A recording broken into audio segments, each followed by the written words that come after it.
Right. I've got a few from clients and a couple from Instagram followers wanting to know how long you've been vegan. Okay, so that is going to be 4 years in August. So 3.5 years, and probably about 6 months prior to that, I went veggie. That leads into the next question then, because they also asked, did you go from carnivore to vegan overnight, or did you go veggie first? So No, that I went veggie first. was the intention always to go vegan, or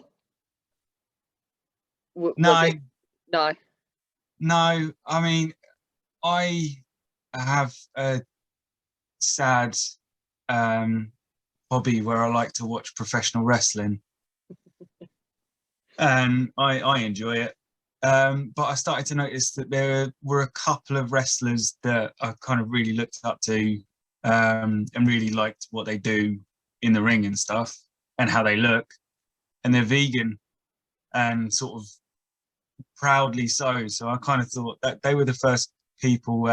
Daniel Bryan and Tyler Bate are the gentlemen in question, and they were the first two people that sort of made me go, "Oh, well, you've got to be really fit to run around a ring for upwards of 30 minutes doing all flips and pretending to flip people and lift people up and whatever. But you still got to be strong, though. Yeah.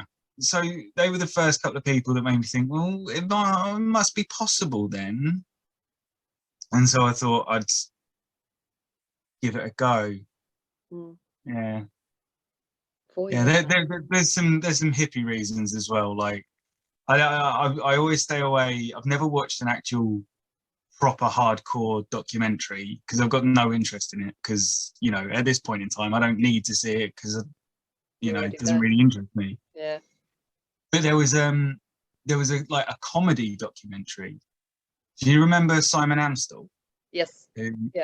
Yeah, he has got, I think it's still on the internet, he did like an hour-long fake documentary called Carnage. Right. And it's set in, I don't know, 30 or 40 years in the future.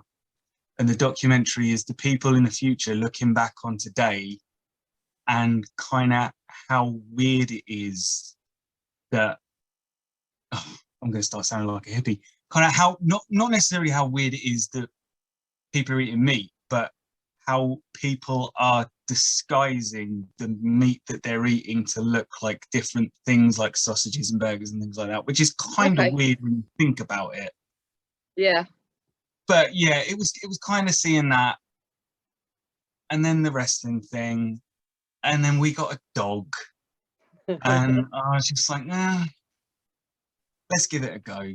And I mean, what you hear sometimes, and what the evangelicals will say is like, oh, I turned vegan and it changed my life. I feel like reborn. I feel like a new person. You hear it though, and I can honestly say the most positive thing about, two positive things about adopting this plant-based diet. One, I don't feel any worse. Yeah. Like, I can't say that I feel better. One of the things I always say is, compared to 3.5 years ago, I'm so much stronger, but that's not down to diet. That's down to consistently working at getting stronger. Yeah. So I'd never say that adopting a vegan diet is magically going to make you stronger or fitter. The other sort of unforeseen benefit is I used to basically live off microwave meals and frozen meals. And because there is a lack, I mean, it's getting easier to find convenience food, but because there's generally a lack of vegan convenience food, I sort of had to learn how to cook. and not rely, like, if I was feeling peckish, I'd just go to Tesco and get a tub of like chicken thighs or something, just eat the whole tub and be like, yeah, it's protein, isn't it? Yeah, now you have to get creative, I imagine. A little bit more creative, yeah. No, I think I said to you in my message though, if you were one of them vegans, the ones, I don't think we'd be friends. Yeah. Yeah, well, I kind of feel like what worked for me, I say what works for me, like I got brainwashed or something. Yeah. What made me pay attention more than a message being ran down my throat was seeing these guys wrestle and just being like, well, you have to be fit to do that. And if they are vegan, there's a way to do it. Yeah. So, I mean, if by some chance someone watches some video of me, or I mean, there's plenty of awesome vegan strength athletes out there, and kind of thinks, oh, well, if they can, I think that works for me. Because I mean, I can't like, as I say, I've only been plant-based for 3, maybe 4 years. So I can't deny that for 30 plus years, I was a card-carrying, proud carnivore that would order, if we went to a Hungry Horse pub or something, I would get the big mixed grill every single time. Whichever meal had the most meat on it, I would have it all. So I can't just all of a sudden be a hypocrite. Yeah. Do you miss it? Do you miss I was it? thinking about it, and I don't think so, because it is getting so much easier to. I mean, there's a vegan takeaway that's just opened up 2 streets away from us. That does look amazing. I saw the picture of the burger you put up. Yeah, it really is. Yeah, had a hot dog on Saturday as well. Bad Boy Vegan, they're brilliant. I have to check it out because Eva will eat that. Yeah, and so yeah, I'm not so much missing it. Cheese is a funny one because I don't think anyone's really nailed a decent cheese alternative, but I'm not generally the fussiest eater anyway. So, you know. Yeah, that's the one thing actually. Most people, strangely, I'm surprised I didn't get that question, because if I speak to anyone, it's always the cheese thing. Yeah, so there's some, but I've had a few Papa John's vegan pizzas, and I don't think the cheese is very good. But you know, I had that's the only thing out of everything though. That's not actually that bad, is it? Yeah, I mean, there's plenty of milk alternatives and the meat replacement stuff, which I've got a laundry list of ones to recommend. Like, they're getting. I mean, it's tough to say they're indistinguishable because I haven't eaten meat in so long, but they're very, very, very, very familiar sort of textures and flavors and stuff. Yeah, I mean, obviously I've tried some because Eva's vegetarian, so I don't always eat meat because of that, because otherwise it's a massive ball ache to cook 2 separate meals every day. Yeah. So some of the stuff is actually pretty decent. Some of it is shockingly bad, but some of it is actually pretty decent. I've been quite impressed with some of the stuff we've tried. So it's just finding it, like going through all the crap to find the good stuff, really. But there's a Morrison's near us, and they stock a brand called Vigilantes, and it's in the frozen section. And Vigilantes do zinger burgers and chicken wings. I've seen them, and they are incredible. Like, again, like, I haven't eaten meat for 4 years, but it's pretty damn close to KFC, which was my takeaway of choice. But they've not been in stock for ages, and I'm gutted. I check every single week. You have to try the other one up the road. Yeah, got it in there. That actually leads me on to the next question about like the good and the bad products. This question did make me laugh because I think we've had this conversation before. Is there a vegan protein powder that doesn't taste like shit? Because I'm yet to find one. No, I was thinking about this, and I think this goes for just any protein powder. I always avoid crazy flavors. Yeah. Like, you see, I got donated one, a sample that I've yet to try, a turmeric latte, which, I wouldn't order that normally, let alone as a protein powder.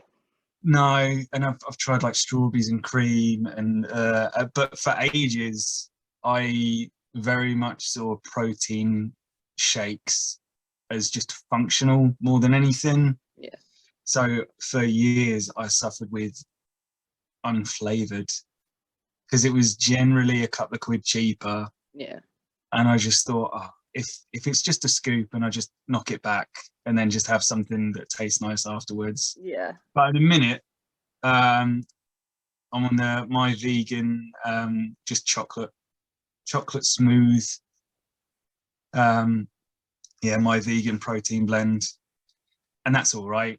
But like I say, I'm not a very fussy eater, so I couldn't say that it's great.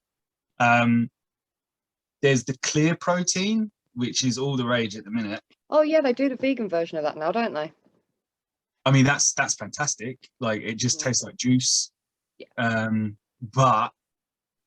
And this is a problem with a lot of vegan protein products, is I don't know what it's like for the non-vegan stuff, but the vegan clear protein is like 10 grams of protein per scoop. Oh, is and it? they only sell them in like quite small tubs as well.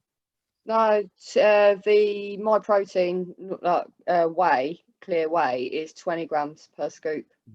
Yeah.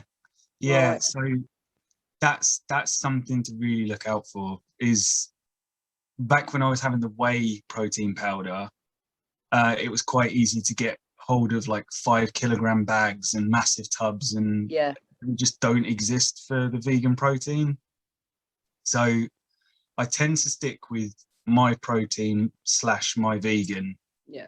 Just because they do 2.5 kilogram bags, and more often than not there'll be a promotion on and you can pick them up. They've always got promotions on. Yeah. It's like the DFS sale for protein.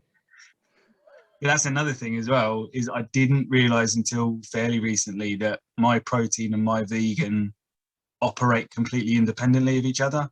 Oh, do they? So you can get the same protein and stuff on both sites, but the pricing is different and the promotions are different. Oh. So it's definitely worth just double checking. Yeah. Okay. Because I mean, the powder that I have, that's like 25-30 grams of protein a scoop. And that's pretty standard, that's pretty normal. But yeah, the clear stuff, they sell it in about a quarter of the quantity and it's about half the protein content.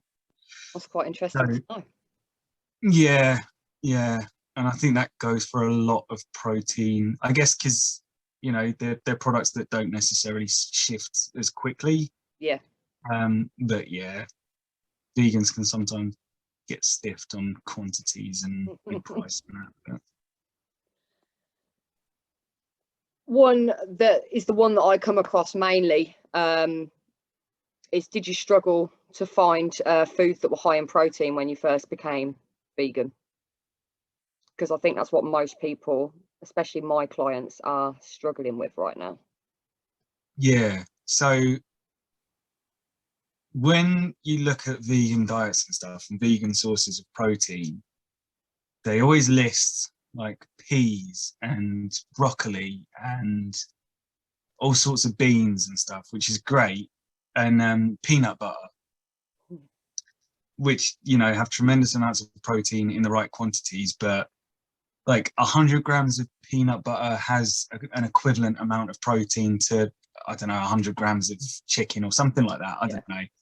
But what they don't say is that the fat content in peanut butter is astronomical. Yeah. So that for me is the trickiest thing, still to this day, the trickiest thing, because I've been working with my nutrition coach, Vicky, Tiny Titan, on Instagram for like 6 months, and trying to find convenient sources of protein that are also fairly low in either carbohydrates or fats can be a bit tricky. But there's a brand called Oomph, which are in a lot of the supermarkets in the frozen aisles. They've got they just call their meat replacement Oomph. So they've got pulled Oomph, which has got a decent amount of protein and like barely any carbohydrates and fats. There's a brand called Naked Glory as well, which is pretty good. Like they do like packs of chicken pieces, which again, like quite high in protein and low in the other stuff. Linda McCartney sausages are probably the best sausages Yes. from a nutrient point of view. I mean, there Also are taste. well, I don't know. There's Richmond's have started doing meat-free sausages, and they taste amazing. Okay. But I think off the top of my head, 2 Linda's sausages will give you like 15 grams of protein and however much of, carbs and fats. Mm. The Richmond's ones, 2 of them, I think gives you like 8 grams of protein. Okay, yeah. So yeah, but yeah. So it's not so much struggling to find the protein, because I'm getting about 170 to 180 grams of protein every day. That does include a couple of shakes. Yeah. Which I could probably work on to cut out or cut down on. But yeah, it's looking for the meat replacement stuff, which is just convenient. Yeah. It doesn't require any making stuff from scratch or marinating stuff. Like you get tofu, which is really bland, but if you marinate it, then like Linda's sausages, you can just shove in the oven and you're good to go. So it's finding the stuff that has a good protein count but isn't so high on the other stuff to sort of be equivalent to like a piece of chicken or something like that. And stuff like that, I suppose the convenience as well for a lot of people. Yeah, will be better. That's one of my things. Like there was some debate on this morning where I think it was someone like Piers Morgan or something was moaning about, why do vegans eat sausages? Like why do they have to call it sausages? Blah blah blah blah blah. I was like, all right, fine, you can say that, but if I'm going round my mum's for dinner, she has a heart attack every single time. She's like, what am I going to feed you? What am I going to feed you? It's so easy for me to say, just get some Linda's. Yeah. Get some Linda's sausages, shove them in the oven, and that's fine. Like, because I think, like I say, like you look at the vegan source of protein, and there's all these beans and peas and green stuff, and it looks as though the only way to eat healthily, or the only way to hit your macronutrient quota on a vegan diet, is to just make these amazing salad bowls and things like that. But it just takes time. Like, you don't need to. Yeah. You can if you want. If you've got all the time in the world, half the time, or patience. I have neither. Yeah, exactly. So yeah, nothing wrong with having sausages, like veggie or vegan sausages, if that's what you want. Why the hell not? Yeah. So what are your go-to? I think that was my next question. Yeah, what are your go-to foods to hit your protein target every day? So yeah, like I say, it's a couple of protein shakes, meat replacement stuff, because it is just convenient. But if you can find a decent recipe for seitan, Seitan, that is the vegan's secret weapon. Like, that is rammed full of protein and has barely any carbohydrates or fats. It is no good for people with an intolerance to gluten, because that's what it is. Right. Seitan is pure gluten. So if you're gluten-free, sorry. Right. But if you prepare it right, if you season it right, like it's incredible. Like there's a takeaway place in London, in Camden, called the Temple of Seitan. Like they've got a couple of restaurants throughout London, and the stuff that they do there honestly tastes like KFC. Like I think I went in there once with someone who does eat meat, and he sort of couldn't tell the difference. Nice. And yeah, I've got a couple of decent recipes that are sort of my go-tos. So there's a book by, is it Matt Pritchard? Used to be in Dirty Sanchez. But yeah, Matt Pritchard. I think it's Matt rings Pritchard. bells. Something called The Dirty Vegan. And he's got 2 books. In the first book, I've got both. But in the first book, there's a seitan recipe for either breakfast sausages, chorizo, or kebab. And all it is the same core recipe. So the same measurements of the vital wheat gluten, which is what you need. That's like the prime ingredient. The same proportions of like flour and whatever else it is. But just the seasonings are different. Okay. And it just gives a completely different flavor. But those sausages are so damn good. And I think I make 4. They're quite chunky, they're quite thick. So all I need is 1 or half of 1 a day. And that's like 25 grams of protein in just that half a sausage. Wow. Yeah. And it's not too much of a faff to make. Yeah. Faff is you need to let it takes about an hour to cook. Okay. And then you've got to leave it to cool for like 8 hours in a fridge. So that's something you do need to kind of plan in advance a little bit. Yeah. But that's like 25 grams of protein per what? How many grams is that? Oh man. I think I've looked it up before for someone else. One of my clients had asked about sources, and I had spoken to you previously about it. Yeah. Is it like 75 grams of protein per 100 grams or something? It's something ridiculous like that. Yeah, it was like amazingly high. Yeah. Yeah, and low in carbohydrates and fats. Yeah. So it really is like, if you can take gluten, then yeah.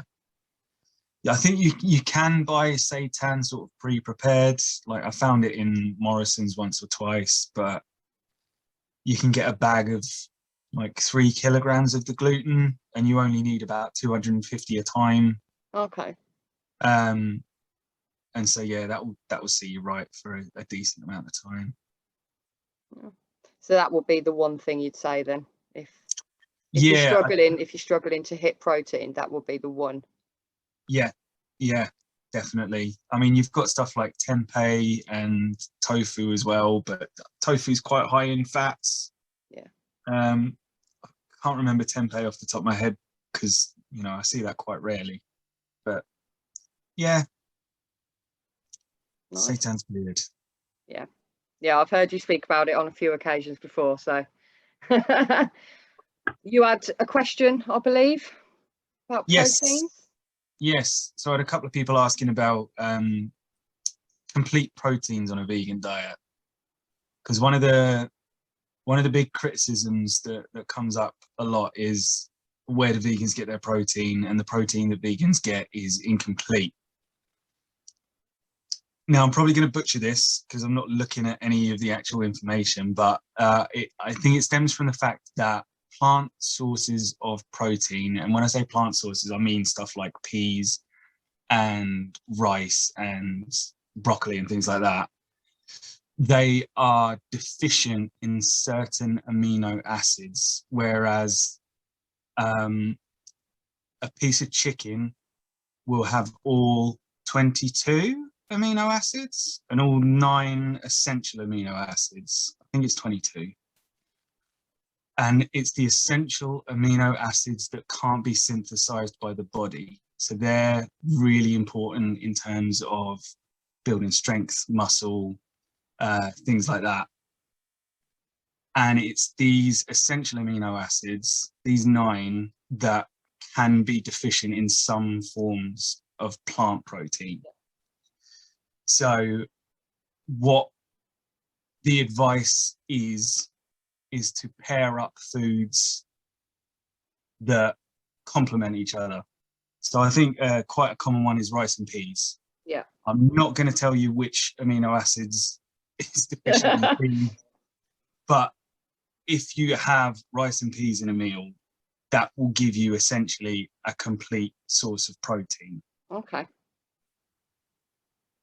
Now, that is something that I don't worry about, because realistically, who has got the time and patience to look up everything they eat and see, okay, well, this has got this much of this amino acid that is deficient in this. So if I put, so Definitely the advice from my nutrition coach is any meals that aren't accompanied by a protein shake, which in itself is going to be a complete source of protein because that's what its job is. Any meal that isn't accompanied with a protein shake is to have a scoop of this amino acid called leucine. Is this the one where I've seen you just like scooping it straight into your mouth, which made me feel slightly ill? So the leucine, I'm going to say leucine and just, get it wrong. That's a really, really, really important one. So if you make sure that your meals are accompanied with this leucine or a sufficient amount of leucine, you're going to be all right, basically. So yes, you can buy it as a supplement powder. And yes, I am a monster and I will just have a scoop, pour it into my mouth and then just knock it back with some water really quick. Just as a disclaimer, you can just make it up into a drink. You don't have to just eat the powder. No, you don't, but it doesn't, or at least like I say, I'm kind of stingy. I don't know if they do flavored leucine. So I'll just go for the unflavored stuff. And it doesn't, in my experience, mix very well. Okay. Like if you were to put it in with a protein shake, which kind of defeats the object, but because there's so much powder in there, it will mix a bit better with the water and you won't really notice it. But yeah, when I've tried to just put it in a shaker with some water and shake it up, no. Then you're just drinking lumps, yeah? So yeah, I'm a monster. And there's only been one or two occasions where it's kind of caught in the back of my throat and I just coughed up this cloud of amino acids. I mean, you can get BCAAs and EAAs and things like that, but I think the consensus view of BCAAs is that as long as you're eating enough protein, you don't necessarily need BCAAs. You're wasting money. Well, yeah. Pretty much. Yeah. But in your case, I guess if you're plant-based, they're the only reason you would ever really consider taking them. But if you can get the leucine on its own. Oh, so you're saying leucine. All right. Well, that's just how I say it. But I've got a horrible Northampton accent. We know this. So who knows? Well, one of us is right. So that's fine. You're right. Was that all of your questions? Well, yeah, it's just a couple of people asking about the incomplete proteins. Worried that if they don't complete the proteins, they'll just waste away. But does that mean they'll be saving protein? Don't get me started. Don't get me started. So top tips if someone's thinking about becoming vegan, what would you say are sort of the best, if they're sort of like training and stuff like that, what would you say are sort of the top tips? Sorry, I was just sprung that on you, but it just entered my head. No. So what I'd say is don't do it.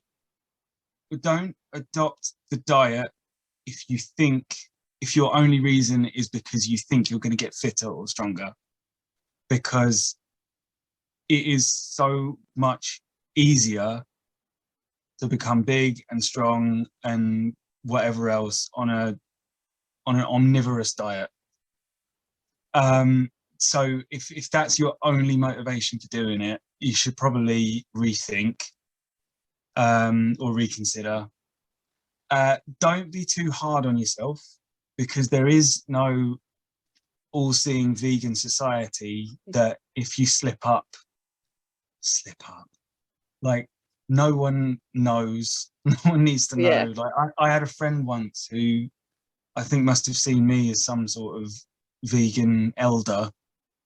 And and confessed that he had a bit of salmon. I was like, I don't care. I have had my own slip-ups in the past 4 years. Like I was in New Orleans and definitely ordered a vegan cheeseburger. Definitely vegan cheeseburger. It turned up, and I'm sure the lady said vegan cheeseburger, but I don't think it was vegan cheese. My guts told me that was not vegan cheese. Oh dear. But yeah, top tips. Don't stress yourself out about it. Like there's plenty of stuff out there. It's pretty easy to find the meat replacement stuff is all a good way of bridging the gap if you like. And it's quite easy to gather up enough protein. And yeah, there's It's always never been easier, has it? No. I was telling a client not so long ago about a festival we went to in France in 2008 or 9, and a big bunch of us went, and 2 of us, not me, were vegetarian, not even vegan, and the only vegetarian options at this festival for the whole weekend for them was chip baguettes. That was literally it within the festival grounds. Like there was nothing else. So yeah, it's come on quite a long way. I bet they didn't want to look another chip in the face as long as they lived after that. In fact, I think there were 3 of the party that were vegetarian, and one of them for the weekend just went, screw it. I can't eat chip baguettes all weekend. I don't blame them.